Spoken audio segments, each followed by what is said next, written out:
seeing us. Good afternoon. I'm Stephen Kinzer. Welcome to Brown University and the Watson Institute for International Studies for what I'm sure will be a very interesting presentation. Some people are still outside waiting to come in, but we're not operating on Latin American time here anymore. As you all know, this group of students is sitting here in front of you participated in a unique course in the history of Brown. The course was called International Journalism, Foreign Reporting in Practice. It's the first time Brown students have had a chance to learn about and practice being a foreign correspondent. The genesis of this course came out of Watson and the International Relations program here. It was the director of Watson Institute who first asked me to try to design a course like this, and this is our first attempt to do it. So we spent the first part of the course here on campus, and our classes were devoted to two topics. One is we learned the techniques of reporting. Students went out and reported stories here in Providence. And secondly, we also concentrated on learning about the country we're going to visit, and the country we selected, as you all know, was Nicaragua.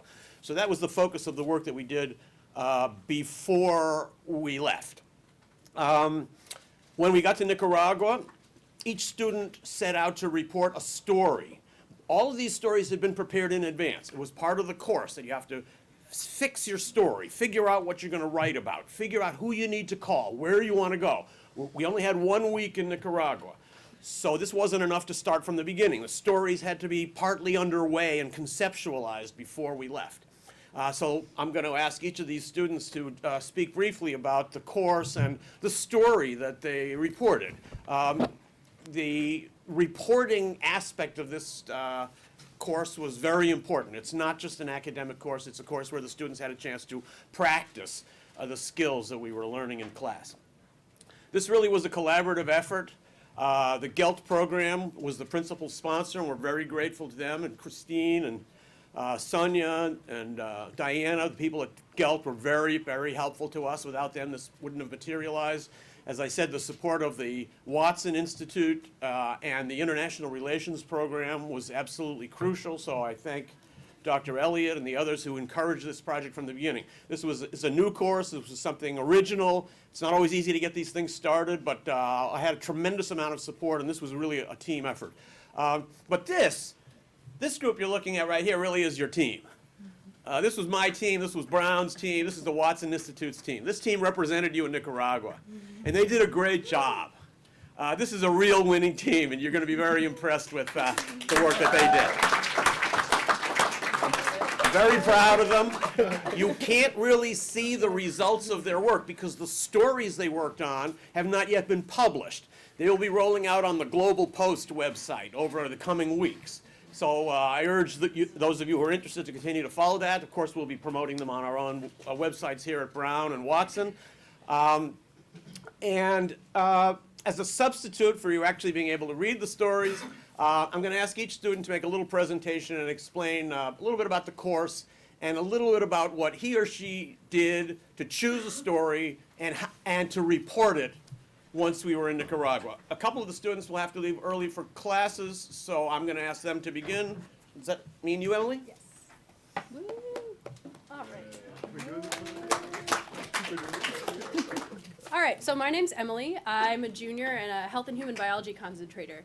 For me, this class was really an opportunity to explore a career and a writing style that had always intrigued me, a way to develop new writing and interviewing skills, and an opportunity to get back in touch with Nicaragua, a place that I've traveled to before and I'm really very fond of.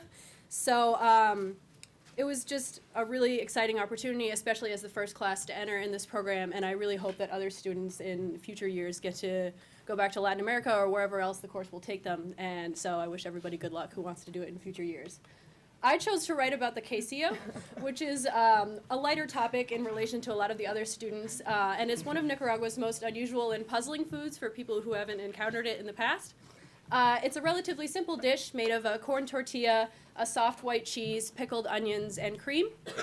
What's puzzling about it is that it's sold and presented wrapped up and tied up inside a small plastic bag. And to eat it, you're supposed to bite off the corner of the bag and then kind of suck out the components from the inside. And for first-timers like Marina, who's right over here, this isn't apparently obvious, so you end up wearing the cream and the onions, usually for the first couple of times.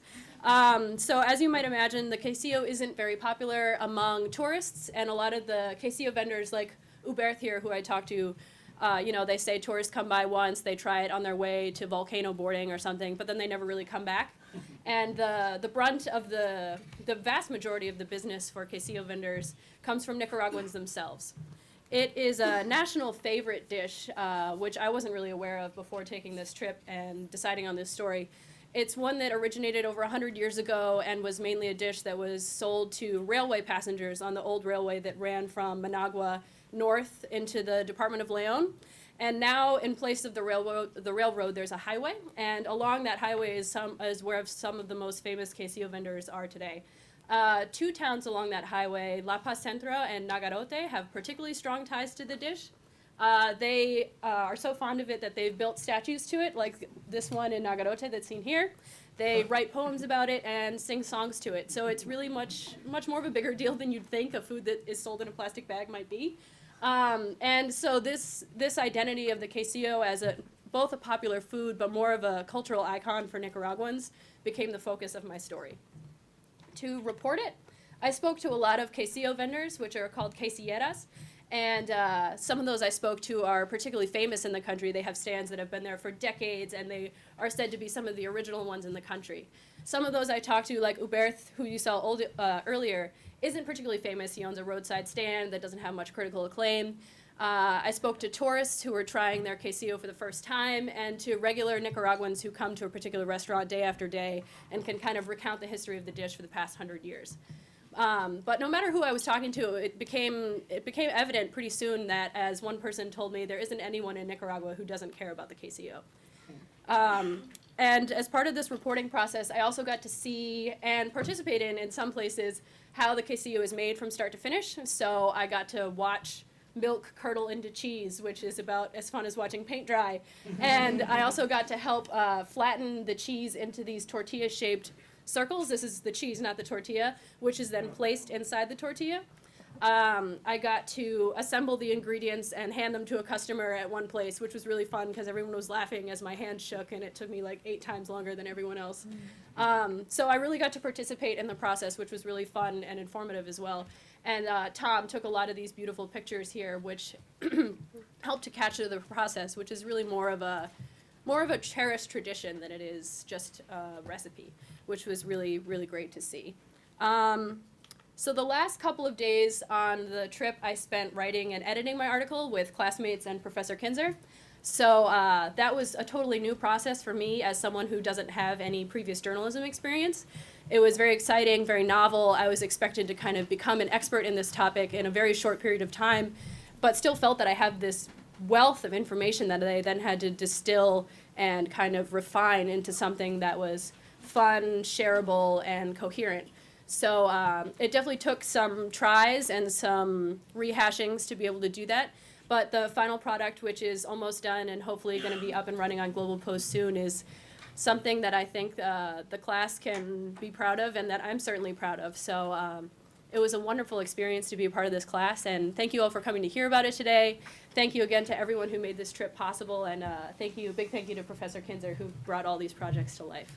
So thank you very much.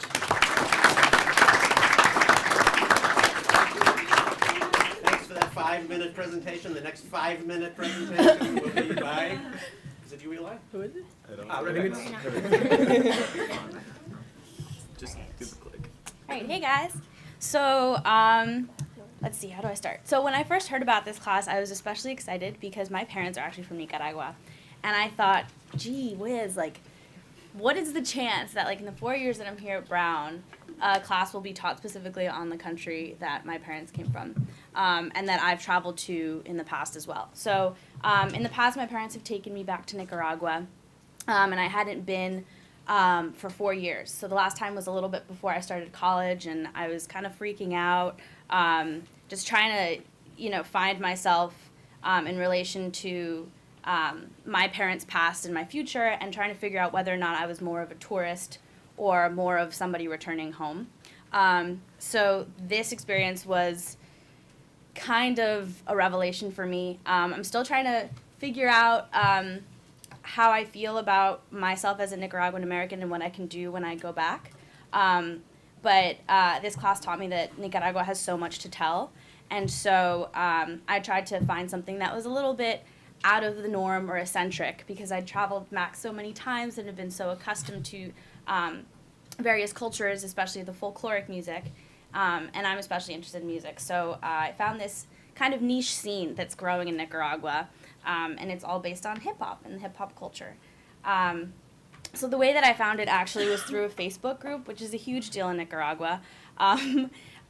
So I was doing some research, and I was originally interested in Rubén Darío, who's an iconic figure in Nicaragua, a huge poet.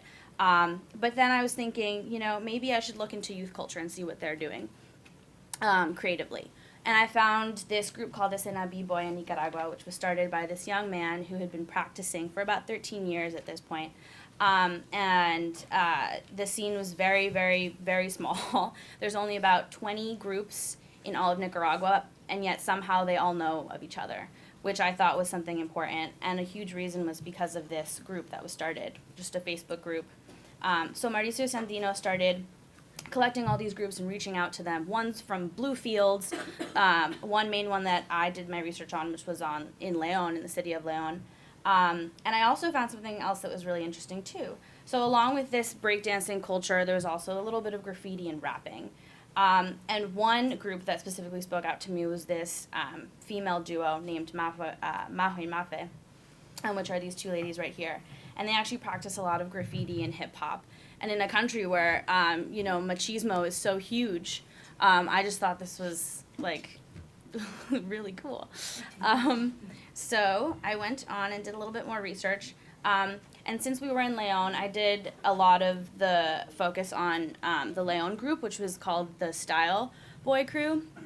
And they're all these young kids who are just trying to, you know, stay off the streets. But it's kind of funny because people that watch them actually think that it's kind of like the dance of, they call it vagancia, so the dance of the lazy people. In Nicaragua, it's very common to see people just lying on the streets, spending hours there, days there. And a lot of the time, these kids are confused for that. But they're very different, very creative, motivated, and determined to be professional dancers, actually, too.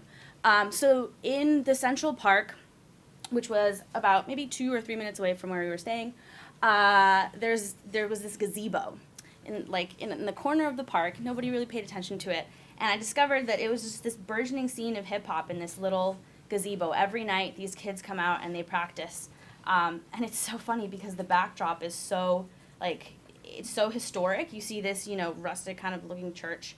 And behind us, if you're looking at the picture on the lower right-hand side, is actually the Museum of the Revolution.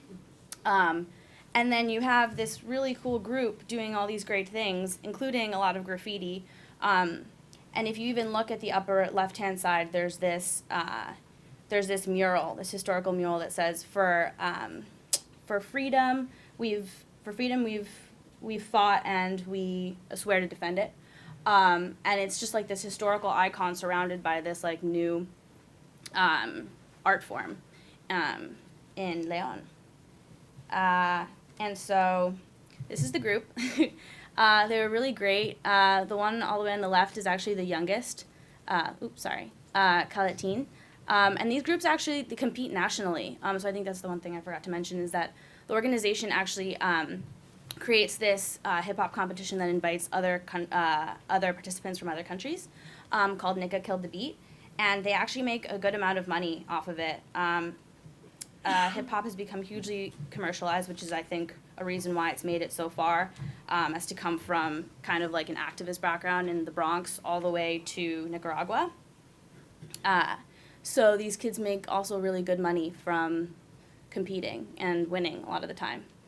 So this team actually won 2 times in the competition. And so that was pretty much my project was on.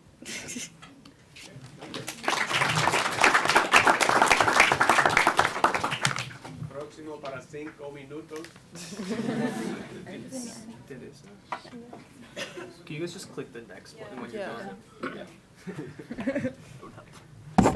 Hi everyone, I'm Teresa. I'm a junior studying international relations.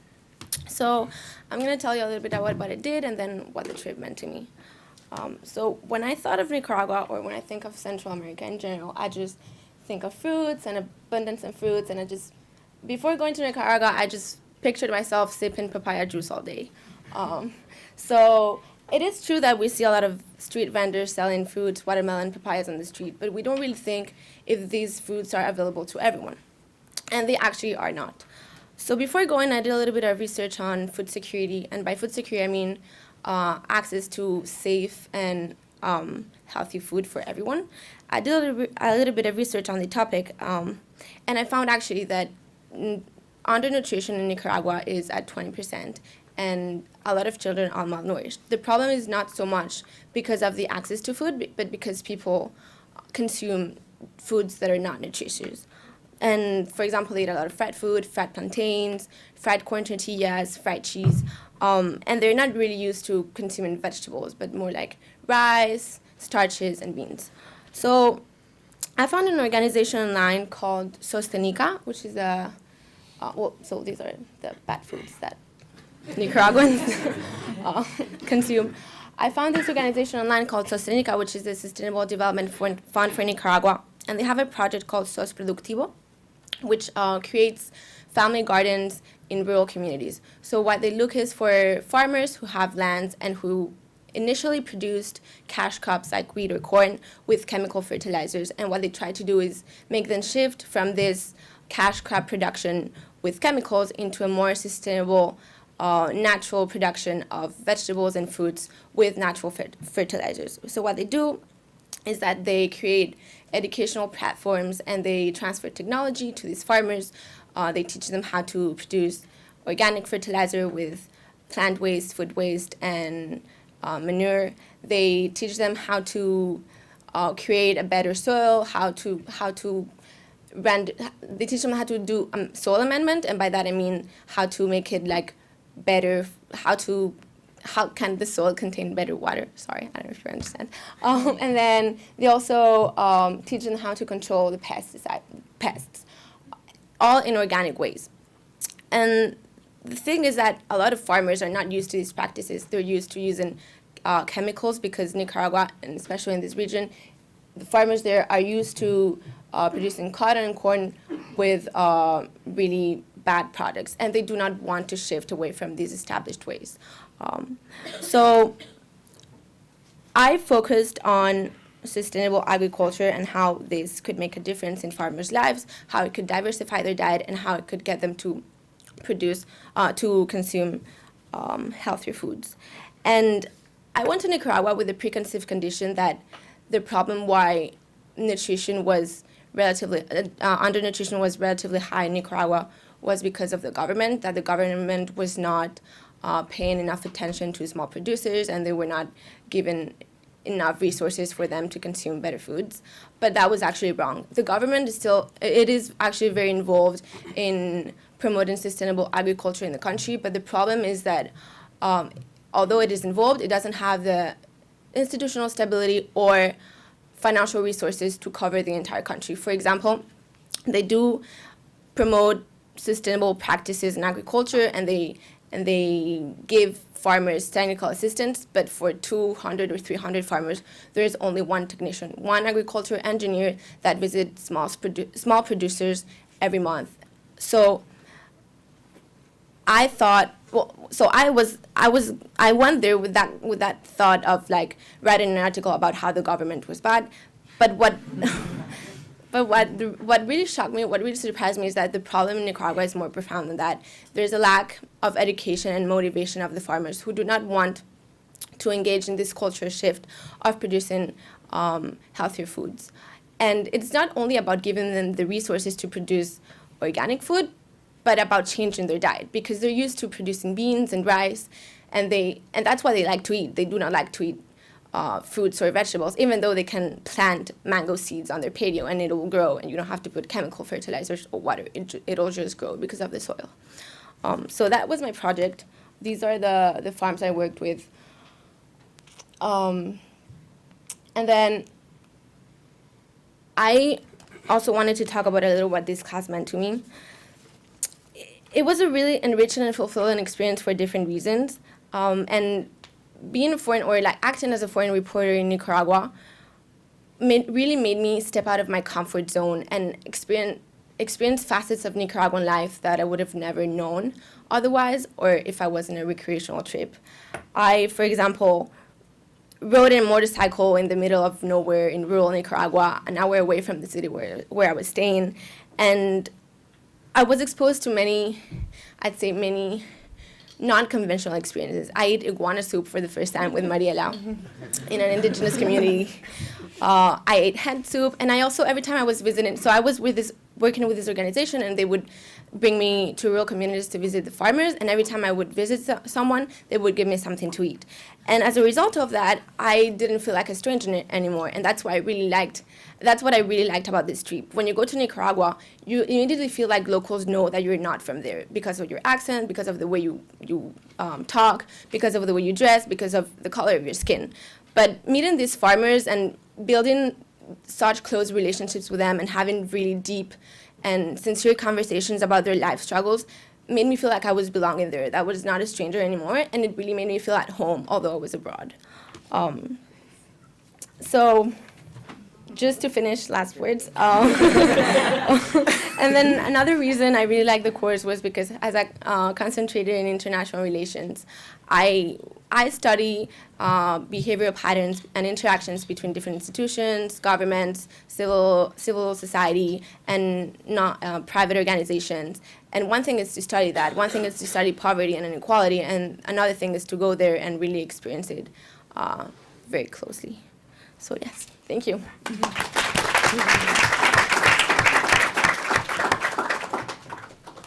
And that's me.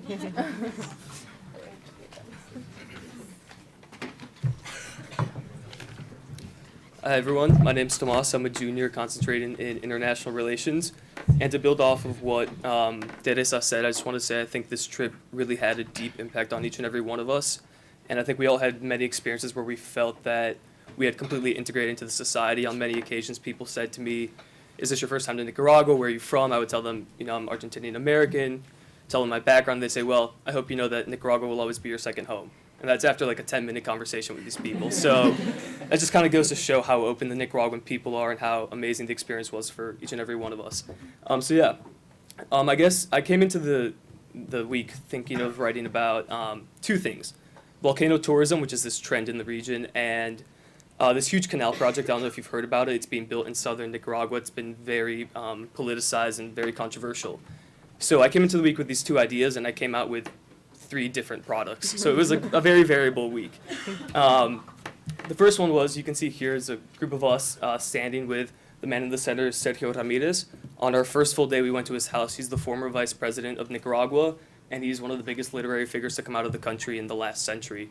And so we were in his hometown of Mazatepe, which is a town of 16,000 inhabitants. And he is currently building a cultural center called the Luisa Mercado Foundation, which is named after his mother, who was one of the most famous educators in the city. The center is really great. It's basically going to have the largest collection of Hispanic American literature in Nicaragua, making it one of the largest in Central America. It's going to have 10,000 books. And it's going to be mainly from his own collection. It's going to have 10 computers as well that are equipped with internet capabilities, so the community will have access to the outside world.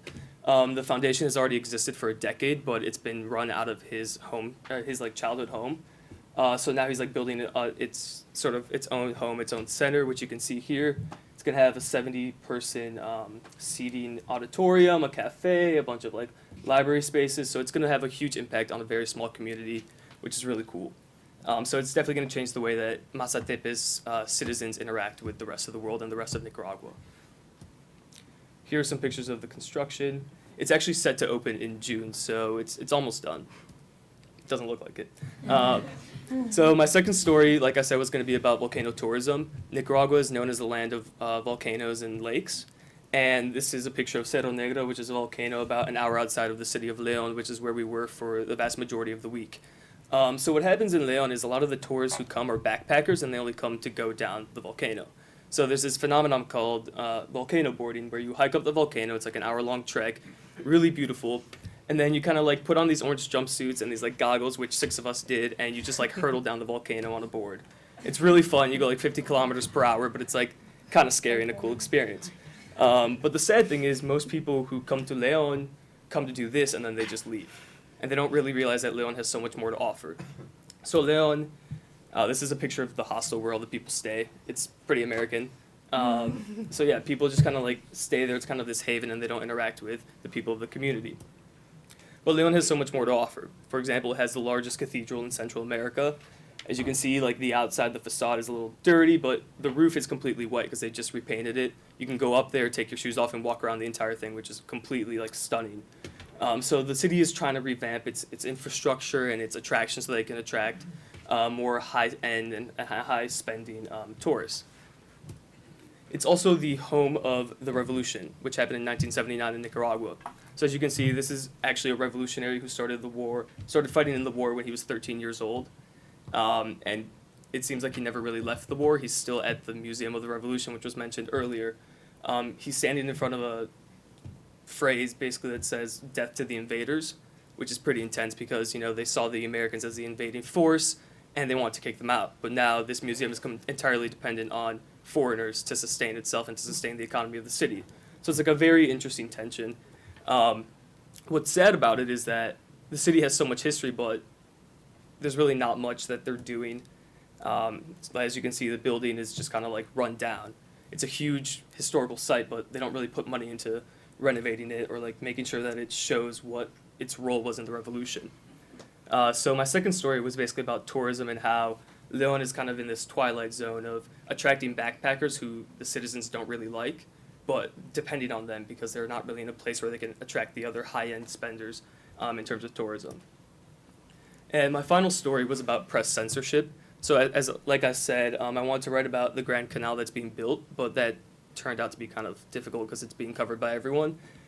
So I ran into this man called Haitam Shahab, and he is actually the owner of a TV station in Leon and Chinandega, which provides access to 400,000 individuals about like cultural shows, religious shows, stuff that has to do with local news. And what's happened in Nicaragua in recent years is that the government has made it harder to have an opinion that does not align with their own opinion. And they've been doing a lot of things on a national and local level with television stations. On a national level, they've been buying a lot of television stations that has created a duopoly.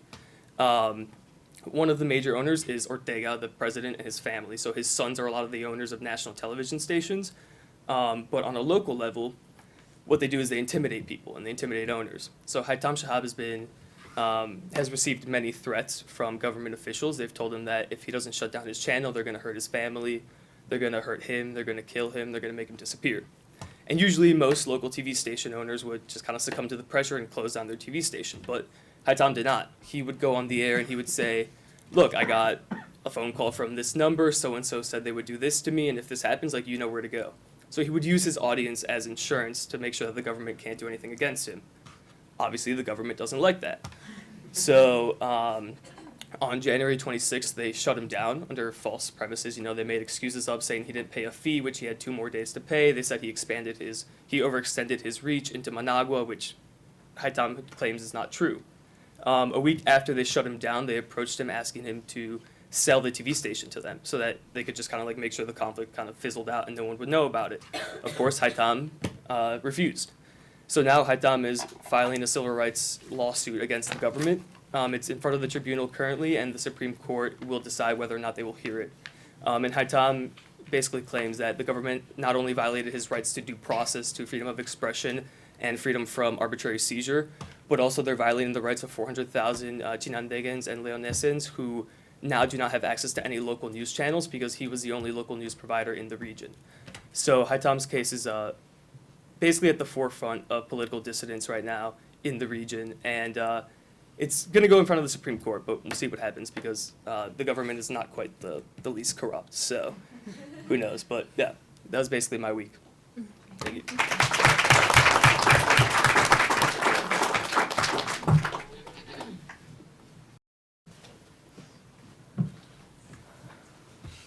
Hello, everyone.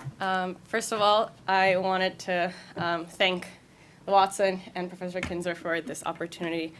I decided to take this class because I was really interested in exploring journalism as a career option, and also because I was dying to go back to Nicaragua after having spent a little bit of my summer there. And during the class, I started researching, and I bumped into this great data that Nicaragua has one of the highest teenage pregnancy rates in the world and the highest one in Latin America.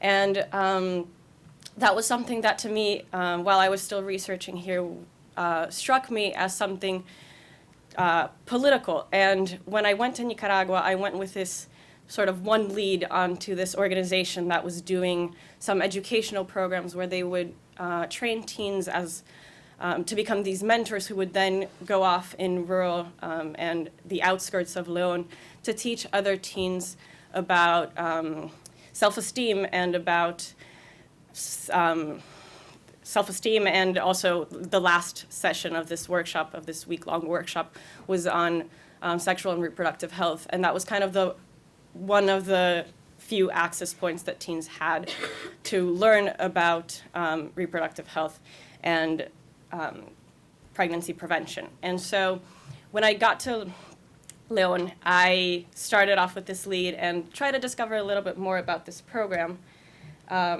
This is, I don't know why that's there actually. And most of my week was spent actually going to these hospitals and health centers in León and the outskirt neighborhoods of León, talking to doctors, talking to teens, and trying to understand what was going on. And I bumped into something that was very unexpected in the sense that it was a deeply cultural issue. When I was talking to doctors and even teenage girls, I realized that part of the reason they were telling me that this was a problem was because at one point in history they learned, well, a few years ago, they learned that this was a problem because we talk about teenage pregnancy as a problem. But in fact, to them, teenage pregnancy was actually a desirable thing, at least past your 16, 17 years of age. Being a mom is something desirable. And I interviewed a lot of girls that were pregnant. This is one picture of a session that they hold at the Methodist church in a barrio called Rubén Darío. And once girls are pregnant, they get sent by the health post to this Methodist church so that they can do their prenatal controls, and so that they can also learn a little bit about what they should be looking for in terms of like eating habits and other basic health things during their pregnancies. But it's really just kind of a point for birth prenatal control. And I also interviewed a few girls who had horrible, drastic, and even a little traumatizing stories about their pregnancies, because the problem with Nicaragua is not only that this is a culturally desirable phenomena, but for girls that either don't have the financial access or support, this can actually be a pretty terrifying and traumatic experience. So this was one of the girls, Clara, that I interviewed and actually wrote a little bit about in my article.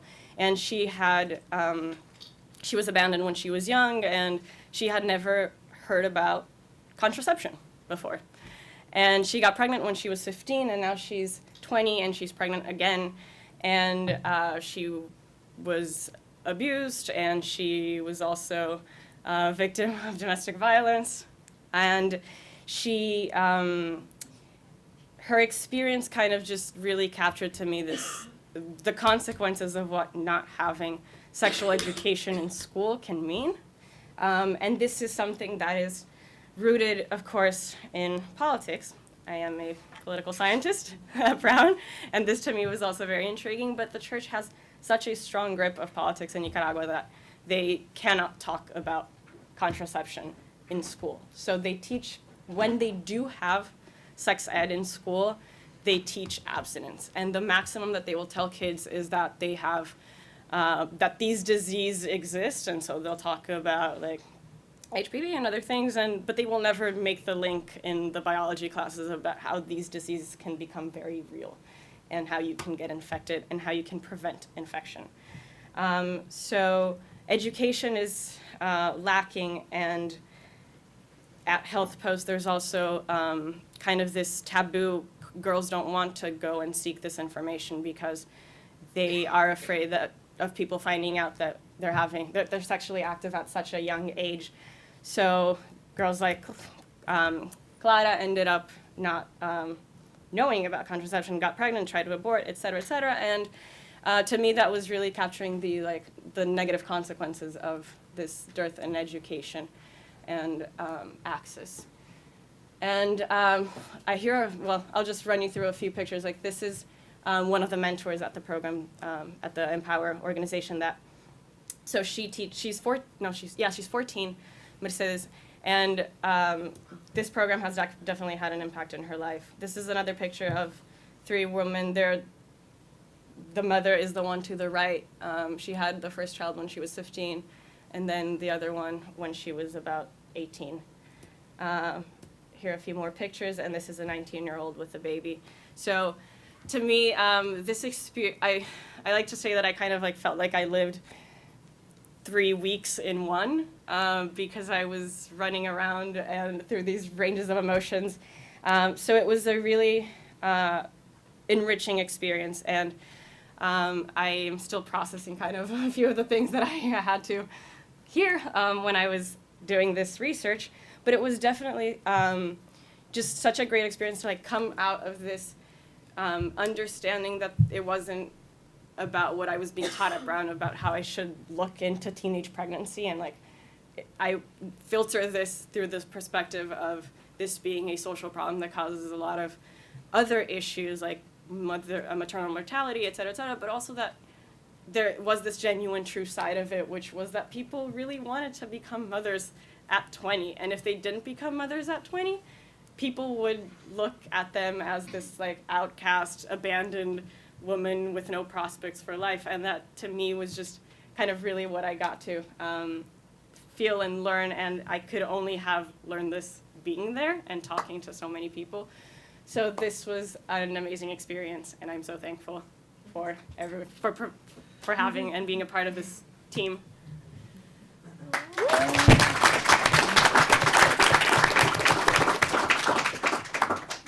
Who's next? I think Eli. It's me. 5 minutes. Hi, my name is Eli. I'm a senior. I'm an international relations concentrator. And I was not planning to write about dust storms until a couple weeks before we went. I was planning to write about increasing signs of partisanship among the police force. But then we kind of decided maybe a week-long school-sponsored trip that wasn't super feasible. And then in early to mid-March, about 2 weeks before we went, there were several days of intense dust storms in Leon and the surrounding region. So imagine the Dust Bowl, all the stories you read about the Dust Bowl, a miniature version of that. People walked around wearing masks. These are obviously not photos that I took, but these are from La Prensa, one of the main newspapers in Nicaragua at the time. And so I decided to look into this. Why did these dust storms develop? What have been the consequences of them? And so essentially what I found in talking to a lot of people is that there are these complicated ecological roots of the dust storms. Basically, there's a ton of sugarcane and peanut farms right around this area. And they're owned by a lot of big businesses that are pretty cozy with the government. And their farming practices are such that they till the soil and turn it up, whatever the appropriate phrase in English is. And then when the winds come, at the end of the dry season, which is March and April, the winds just whip the dust right into the towns because there are no trees protecting the farms from the towns due to intense deforestation over the past couple decades. That's basically why this is happening. What makes it worse is that these farms are increasingly using a lot of pesticides and fungicides. So this dust is contaminated, and it seeps into the water sources, it seeps into people's homes because they're not super well insulated. So dust is covering everything for a few days, and hundreds of children were sent to the hospitals. I talked to a doctor who said like that's really only the start. That a lot of people just treated infections or other ailments at home, and they'll be showing up in the hospitals over the next month or so. So there's pretty intense health consequences, and in addition, it just contaminates all the elements ecologically of the community. So it's a huge problem. And this is a shot taken by a med student who I met there. She was on top of the cathedral that we saw earlier in the Central Park. This is the view. Normally you'd be able to look out and see lots of volcanoes and mountains in the distance, but the dust was clouding the whole sky. And during those few days, like, traffic slowed to a halt, like buses almost crashed, people developed infections in their skin, lots of allergies, asthma was triggered, so all these terrible consequences. So in the course of my reporting, I wanted to talk to people who had been affected. One of them was this guy. He goes by Moncho. He has a little jewelry stand, artisanal jewelry stand in Central Leon. And he told me about, it's obviously open air, and he talked about when the dust came, he actually decided to keep his stall open that day because he had a friend visiting. And so the dust just kept seeping onto all the jewelry on his table, underneath the tablecloth. His wife, who's American, would like wipe it down every few minutes, and it would just come back and come back. So I talked to people like him. I went to a nearby town called Telica and talked to several people there who had been affected. And then I also looked into this legal, political aspect of the dust storms, which is a community, a specific neighborhood in Leon that's right next to a bunch of peanut farms. About 100 people there have filed a lawsuit against the government saying that the government should not have been giving peanut farms permits to plant right next to the, like literally right next to the houses, and that the government is just like reneging on its constitutional responsibility to protect its citizens. So I ended up talking to some of the people who are filing that lawsuit, their lawyer. I went with Tom to a house where they were staying because they're also all poets, and he was writing about poetry. And we hung out with them for like 4 hours. So I guess I would say overall about the kind of reporting I was doing, I've done a lot of journalism in my time at Brown and also like during my summers throughout college. But this is really different because this was, a lot of journalism nowadays is like sitting at a desk and reporting the same thing that everybody else is reporting based on the press release that you get or just calling a few people. But this was nothing like that. This was going out on the street every day, walking around the city, taking taxis and buses to places you didn't know, speaking a language I only sort of speak. And I mean, I speak it well enough to do interviews. But I'm not fluent. So it was difficult. And just to give you an example, one day I was like, okay, I want to find a doctor. I had a lead for a doctor, didn't pan out, so I was like, I need to talk to a doctor. So I walked to the public hospital, which is a few blocks away, talked to like 6 different people there who all sent me to somebody else. Then they were like, oh no, take a taxi to the private hospital on the other side of town, talk to this person there. And one there, he was like, okay, come back in a couple hours, I'm busy right now. Mm-hmm. So it was that kind of experience, which is difficult but also really exciting to me, and I love that kind of reporting. And I think, as some of my classmates have touched on, it was just a really new way for me of traveling. I mean, I haven't traveled that much, but when I have, it's usually just to sightsee or maybe, sit on a beach or see the natural beauty. But this was constantly immersing yourself in conversation with the people who were there. So in the course of a week, I felt like I got to know the country so much more intimately than I ever have another country before, to the extent where like just taking a taxi ride, I would engage my taxi driver in a conversation about like Nicaraguan history and politics, and it was not at all hard to see how you can make a job out of this because there are so many story ideas popping up all the time that you want to write about. So I really enjoyed that, and yeah, I guess that's about it. Thank you so much.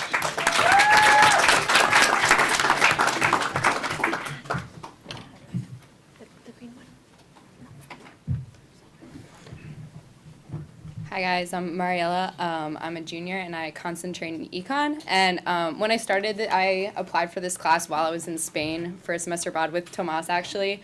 And he and I were both kind of like, wouldn't it be awesome if the second we get back to America, we only have a couple months until we can leave again? And luckily we both got into this class, and I've always been interested in journalism. My dad's a journalist, and so it has kind of always been in the back of my mind, but I never knew if I could actually really do it. So I thought this would be a really cool way to travel again, in a Spanish-speaking country and maybe try my hand at this awesome profession. So what I wrote about was Sutiaba, which is the indigenous neighborhood and community in the western side of León. And if you Google Sutiaba, you really don't find much. You maybe find a couple of like places where you can go, like for tourists, but you don't really find that much about the history of Sutiaba. And if you go into Brown's library, there's maybe 2 books that even mention their name. And so I got to León, and I really didn't know that much. All I knew was about this legend of El Tamarindon, which is the great tamarind tree. And in 1610, just for a little historical background, the last chieftain was hanged by the Spanish conquerors from this tree. And it provoked Sutiaba uprisings and massacre. And since then, Sutiaba represents the resistance and the resilience of the indigenous people of Sutiaba. And ask anyone, if you're walking through the neighborhood, ask anyone where it is and they know.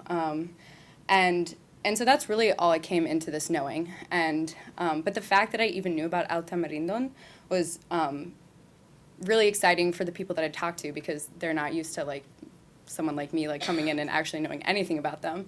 And so I started my journalism just going into the markets and talking to women, Manuela and Rosabel, and just like gauging, because from what I had heard before, like a lot of what I had been hearing was that it's not really that separate of a community. Like it's politically part of León, it's part of the city, it was annexed in 1902, but my question was, what does it mean to be indigenous in a city? What does it mean to be, like, have they really kept their traditions? Are they really their own community? And the answer that I got from these women was, yes, we have our own traditions, we are our own people. Like, they have this strong sense of community. Whereas I think people living on the outside of León, everyone knows the history of Sutiaba, but they don't necessarily recognize that there's still a difference. And so that's kind of what they're struggling with right now, is this, like, the fact that because of modernism and technology and all these other factors, that and the fact that people are immigrating out of the community because the economic prospects are terrible, that they're at this moment where they could very well be losing their identity to like integrating into the community, or the fact that they're losing their land. And this is a very real concern for them, because if they don't have their identity, then they really don't have much. And so this is more pictures from the market. Thanks, Tom. This is a mural of their history. And so there are, when you walked into Sutiaba, there is a very distinct feel, I think. León is, the city of León was built upon Sutiaba's neighborhood. And so a lot of the architecture in León is colonial Spanish architecture, and there's a ton of different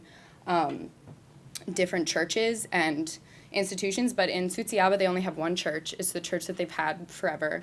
They have a cultural center, and they have like an archaeology museum that is not even like a thing. But so they don't really have much in terms of institutions, in terms of educating their own people about their history. The cultural center is, when I talked to the director of the cultural center, Carolina, I was like, oh, so this is the place where, kids learn about folk dancing and their culture. And she's like, no, this is the place where we get kids off the street so they don't do drugs, and so they don't get into trouble, and so they don't drink themselves to excess, because there's a huge problem. Sutiaba has large homes that have no electricity. The children only go to school for half the day. They don't have their own hospital, and like Marina was talking about teenage pregnancy, like children, I don't have a statistic, but I would say that children there normally start getting pregnant by the age of 13 or 14. And so it's definitely a poor community, but a community with a lot of history and a lot of spirit.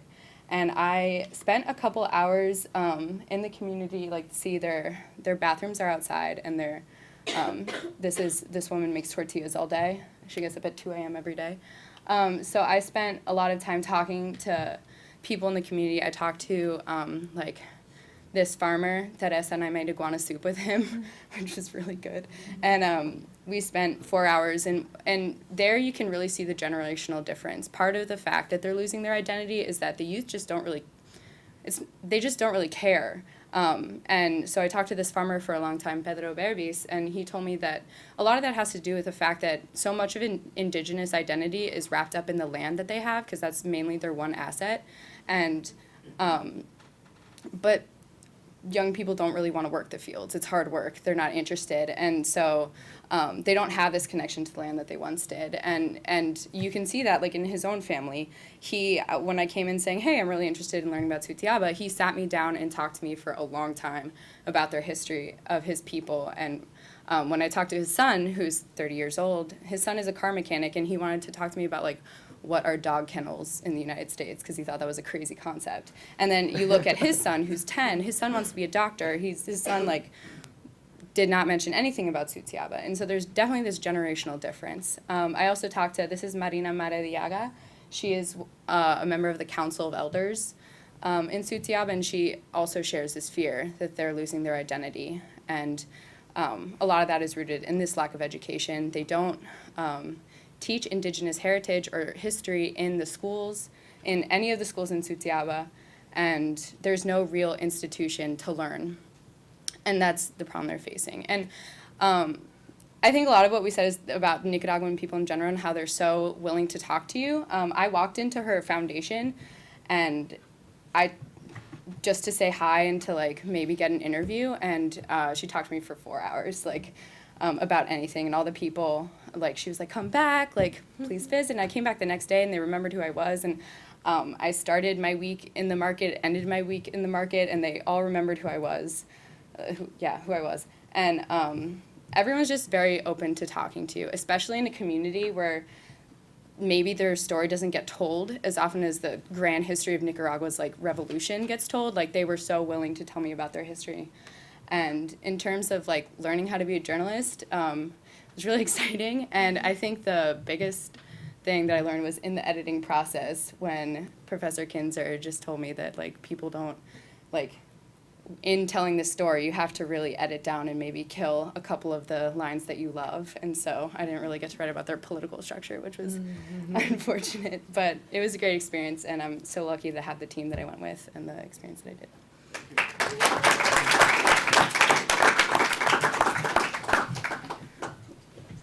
You already said you couldn't do it in 5 minutes, but I know you can. Hi everyone, my name is Eugenia Lulo. I'm a junior concentrating in BEO and political science, and I wrote my story about teen suicide and the mental health system in Nicaragua.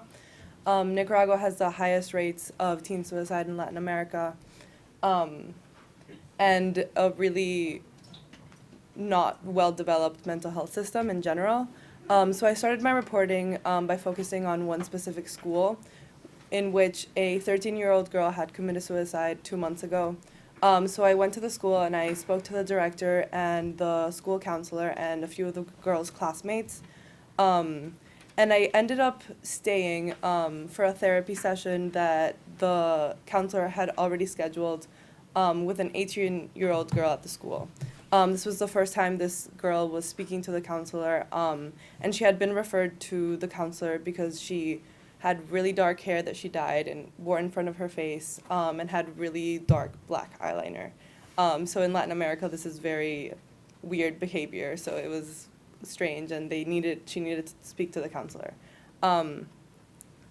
About 20 minutes into the therapy session, the girl tells us that she has attempted to commit suicide 4 times in the past month. This was a Thursday. The most recent attempt was on the Tuesday before. So I went with her and with the counselor to the main hospital in Leon, where they let me sit in through a therapy session. There were 6 people in the room, which was a little strange. Usually in therapy sessions anywhere else, it's one-on-one and very confidential. There were 6 people in the room, myself included, and 2 other students, not from this class, from the medical school. And I think through the therapy session lasted 2 hours, and I thought it was a very emotional experience for me, but it also showed me a lot of the problems with the mental health system. It was very real. There are a few reasons that she detailed, the first being kind of dysfunctional family dynamics, which is true for a lot of Nicaraguans. There's a lot of absentee parents, alcoholicism, and addiction. And then the kids end up feeling the repercussions of that. There's also extreme poverty. Nicaragua is the second poorest country in Latin America behind Haiti. And one of the things this girl told me was that if she died, her family would have one less plate of food to have to fill. So it was a very emotional experience for me. And there's also a lot of problems with the hospital system itself. So this girl, there's no law that says that you can keep someone in the hospital without their consent. So this girl was sent home, even though it had been less than 72 hours before her last suicide attempt. So the way that I kind of focused my reporting was going through this girl and kind of everything that she experienced in relation to the system as a whole. And there's a lot of problems in the system, but there's also a lot that is being done to improve it. There's one specific doctor that I spoke to.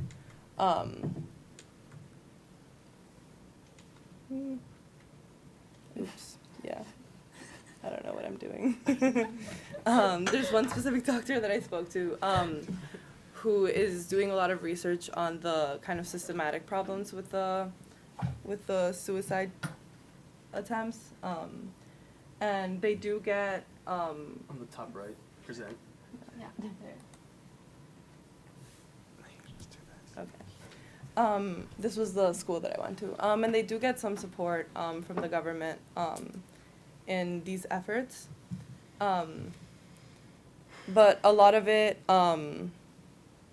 is also that people aren't aware that they should be seeking out this help. There's not the same type of stigma as there is in the US. If someone tells you that you have a problem and you have access to these mental health systems, a lot of Nicaraguans are a lot more receptive to taking medicine, to committing to some sort of therapy program. But a lot of them don't know that these services are available at all, and a lot of them don't have access to it. So even though the city of Leon has relatively good mental health services, 75% of Nicaraguans have no access to these services at all. So I think through reporting this story, which was obviously very emotionally impacting, I was able to see a lot of the realities of living in this country that a lot of people don't see. Even I grew up in the Dominican Republic, which has a lot of the same similar problems. But a lot of this I wasn't even exposed to as someone living in that country. So through writing the story, I was kind of forced to go out and talk to a lot of people that lead very different lives from mine. And it was very eye-opening and a very enriching experience. And one thing that, one of the main takeaways that I got from this trip was how willing these people are to tell you their stories. I had met this girl for maybe 15 minutes and she let me sit in for 3 hours of therapy with her. The school psychologist talked to me for 4 hours about how she needed to get therapy help as well because she just couldn't sleep at night thinking she was going to wake up to one of her students having committed suicide.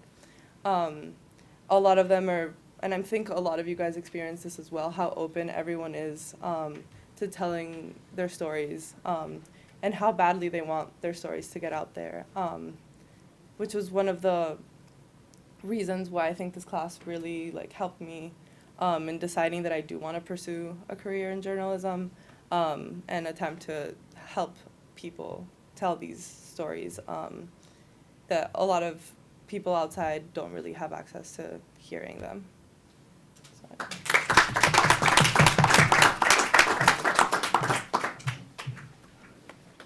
Mariella, can you flip next?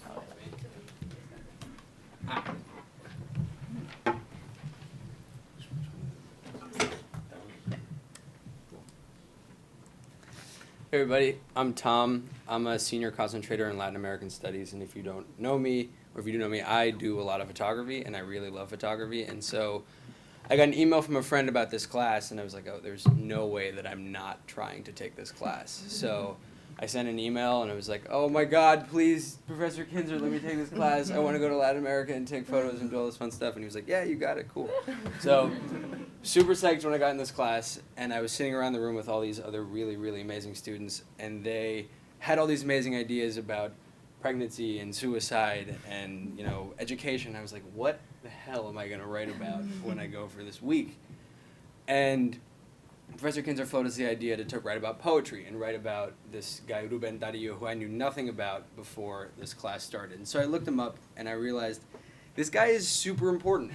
Ruben Dario is called the Prince of Castilian letters. He is the guy that took the Spanish language and broke it out of its like really rigid form and became this incredibly important figure in Latin America. He went on to become a diplomat. He was a diplomat even for Colombia. He wasn't even a diplomat from Nicaragua. Colombia was like, you should represent us in a different country because you're so cool and so important. So he was this incredibly massive figure, and he grew up in this town. So everything in this town has Dario's name on it, which I thought was really fascinating. There's statues of him all over the place. This is right in front of a high school. There's a park called Parque de los Poetas. So there's Poets Park in this town, just to show how important poetry is in León. The principal street in León is called Ruben Dario Street. And if you ask anyone where anything is, it's basically in reference to that street. It's 4 blocks away from the 5th block of Calle Ruben Dario, make it right around there, and it's over there. And it was just like, wow, everyone, this guy is super, super important. Also, he's become this really commercialized figure, though. There's magnets sold of him at all these stands. And so I kind of got this notion of Ruben Dario being this really visual figure. There's a Ruben Dario kindergarten where kids walk around with t-shirts of his face on them and they have no idea who he is.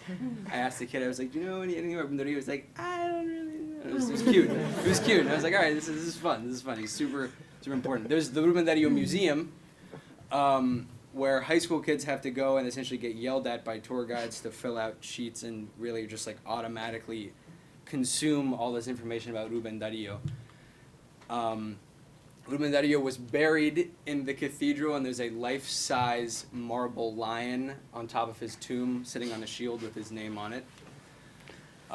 So this bust of Ruben Dario was in the house of Marcia Ondina, who is a public interest lawyer and a poet, and she became the focal point for my story. So before we left, Professor Kinzer was like, you should try to anchor your story to an event or to a place. And I was like, okay. So I looked around, sent off some emails, got in contact with this 29-year-old kid, Ulises, who goes to Marcia Ondina's house every weekend to write poetry. She is sort of one of the matrons of poetry in the city of León. Her home is a nexus where people from all over the city come and write poetry and speak about philosophy and politics and all these other themes. So essentially she is keeping the tradition of the tertulia alive. Tertulias were these events back when Dario was a kid, where he would attend and listen to poetry and discuss poetry. And by the way, he published his first verses at age 12. So he was also known as the child poet. So essentially, poetry is such an important facet of life in León, and these people are keeping it alive. So Marcia Ondina, on the right, brings all these people together, one of which is Estela Calderon, who is a lawyer that Eli talked to about the dust story. So I also began to realize that poetry sort of is like important in so many different aspects of León life.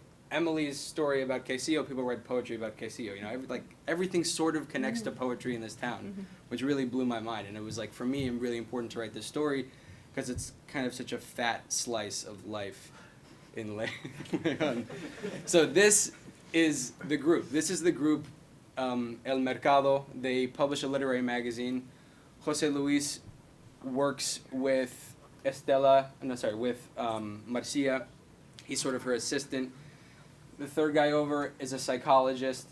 The rest of the members of the group are like a retired organic chemist. Everyone there has these really fascinating careers, but also find a way to come together and write about poetry and write poetry.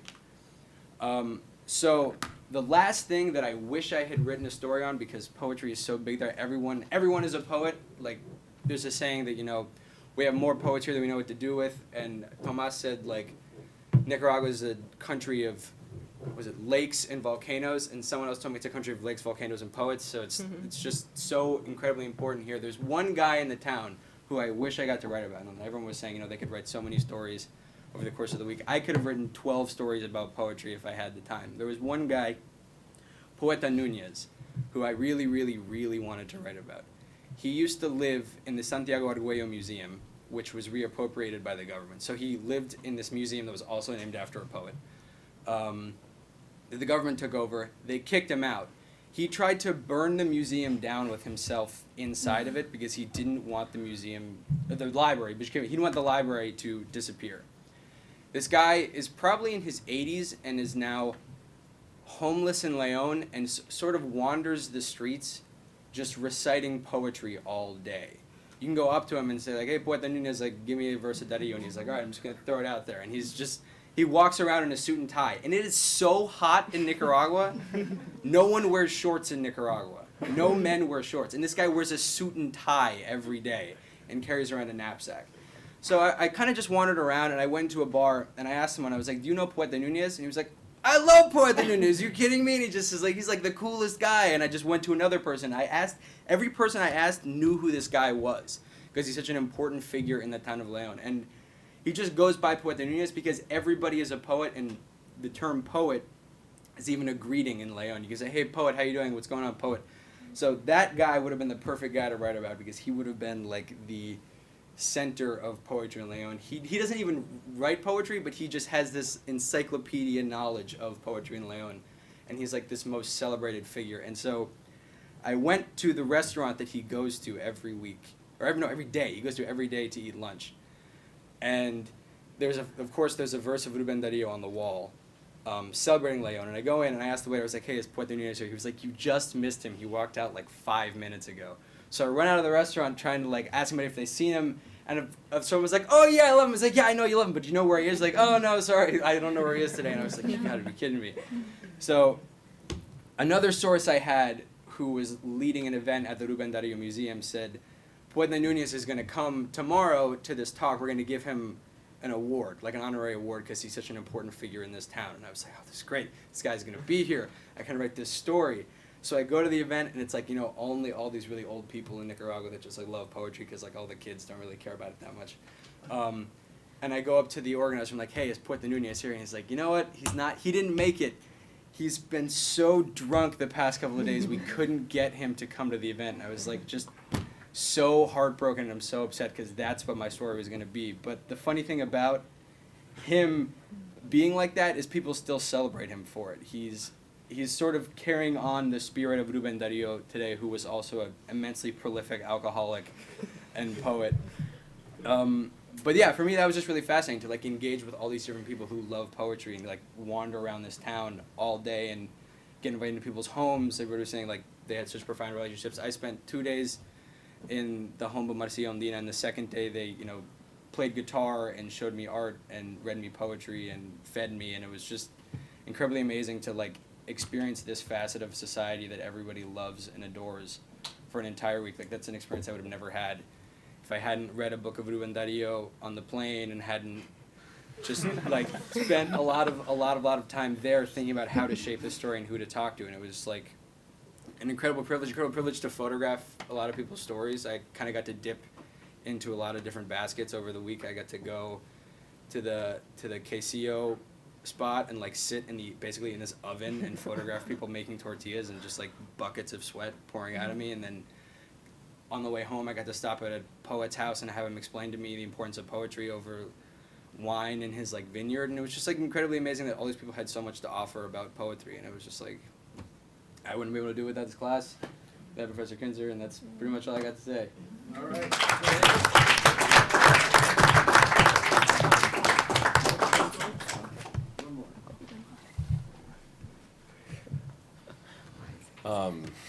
Hey guys, my name is Tomas. Thank you for staying so long. We definitely went a bit longer than we were planning, but that's fine.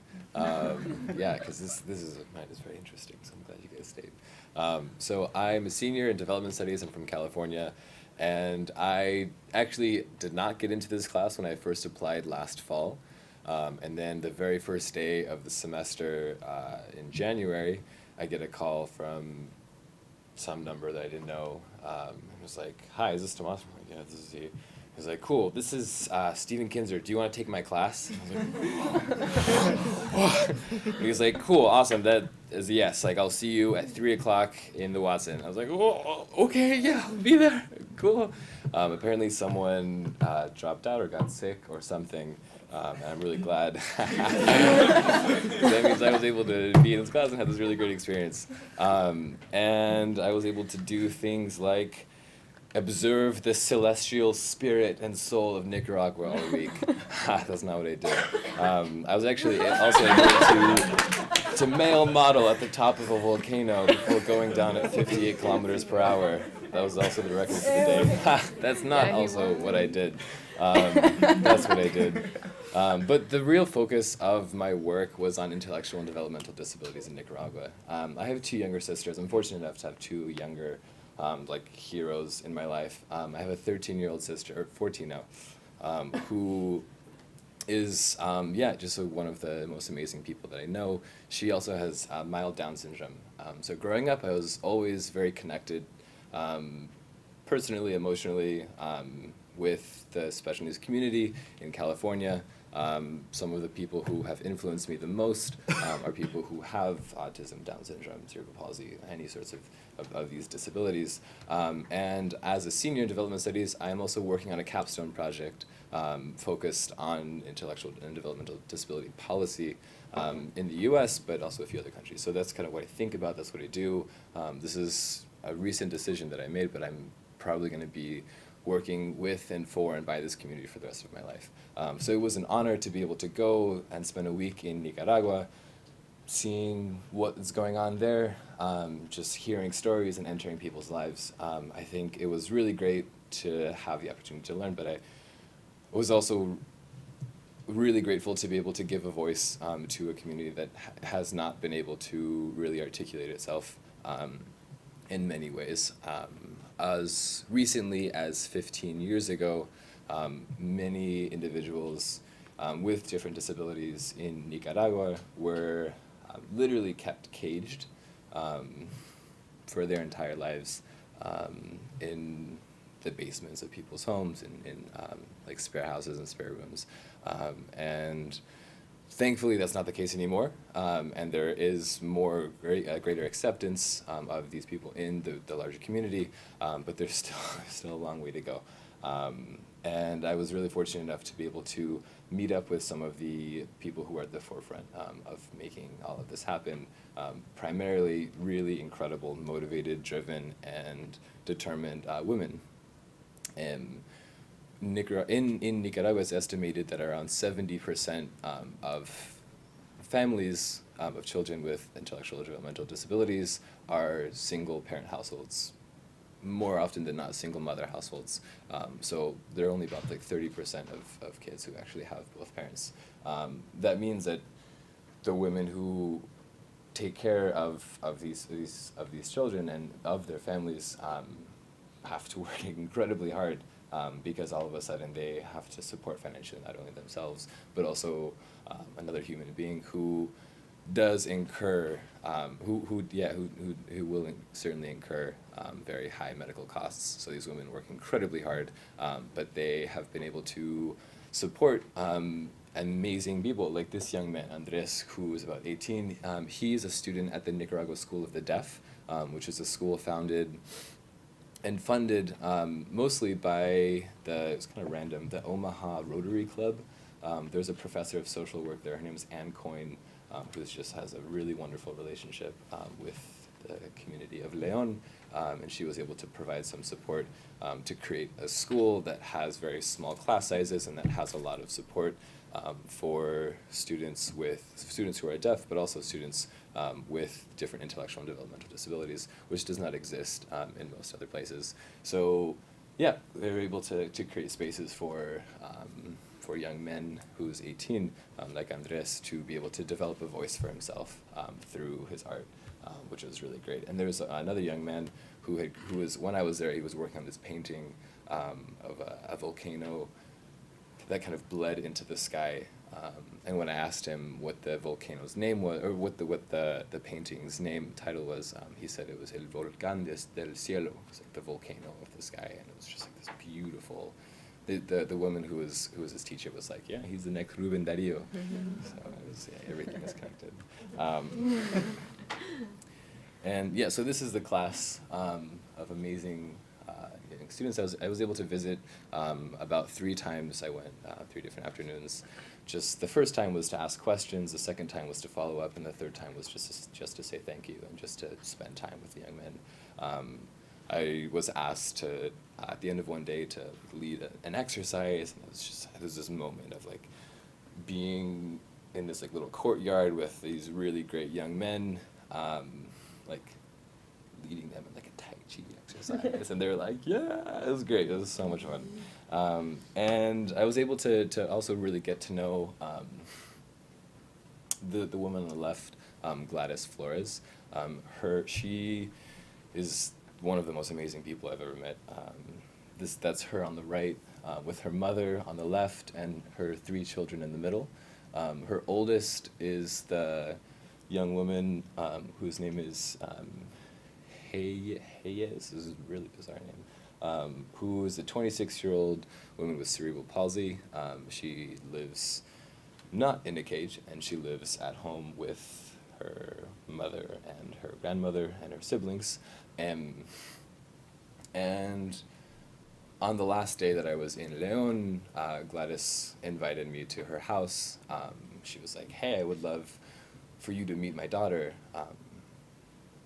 Would you be interested? And I was like, oh, of course, yes, that would be an honor. And she was like, well, great. She doesn't get very many visitors.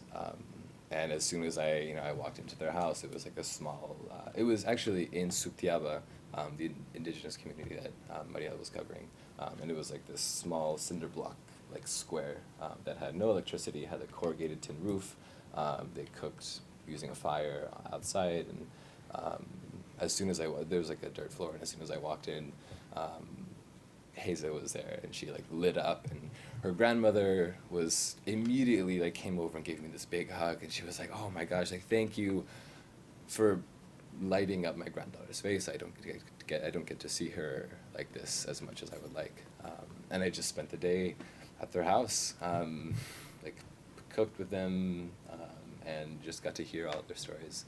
And I think that I learned so much. I feel as though in the span of a week I was able to grow. And I think that the hardest part of this experience was recognizing how incredibly passionate and motivated and dedicated all of the incredible women I met are, and trying in some way to write a story that would do justice to the work that they do. I found that incredibly difficult, and I was putting just a lot of pressure on myself, like, because they had given me so much, and it would be the least I could do to respect that, and I was able to hopefully get a bit of that across with the help of Stephen, and with the help of this really great class, a really great group of students. And yeah, so thank you so much for staying. Thanks everyone for the amazing experience, and thank you for Stephen for being like the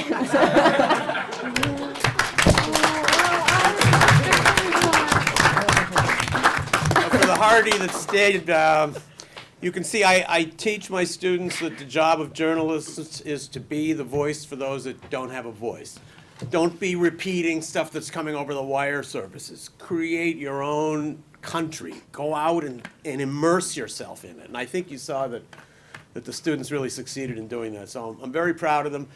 I'm not going to ask for questions because I think we're probably at the end of our time, but you're welcome to come up and say hello to me or the students afterward. Several have asked me if this course will be offered again in next spring, and I think maybe it will. We'll hopefully count on Dr. Elliott and Anita Nestor, who did all the detail work putting this course together, to do it again. And if it can come out as affirmative and as successful as this class was, I'll be very gratified. Thank you all.